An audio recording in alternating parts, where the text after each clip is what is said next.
Il y a un truc que je vois trop souvent dans les petites TPE, et à chaque fois, je sais que si on ne le traite pas, ça finit mal.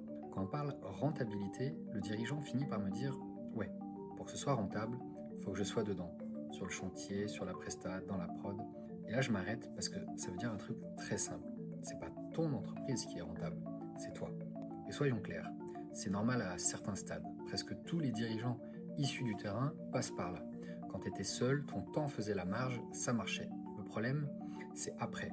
Tu embauches 1, 2, 3, 4 personnes et au lieu que l'entreprise prenne le relais, tu ajoutes surtout de la charge autour de toi. Du coup, pour que les chiffres tiennent, tu remets les mains dedans.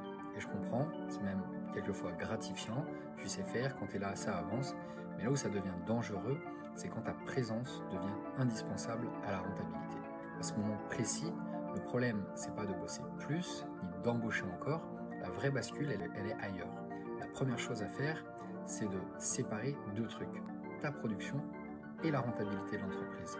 Tant que la marge dépend de toi sur le terrain, t'as pas une entreprise, t'as un job entouré de salariés. La deuxième bascule, c'est de regarder la rentabilité en faisant comme si toi, t'étais pas là. Pas pour te retirer d'un coup, mais pour poser la vraie question de est-ce que ce chantier est rentable si je ne mets pas les mains dedans? Et là, on voit tout. Les prix mal posés, les temps sous-estimés, les tâches inutiles, les rôles flous, les décisions qu'on repousse. Ça pique parfois, mais c'est exactement là que ça se débloque.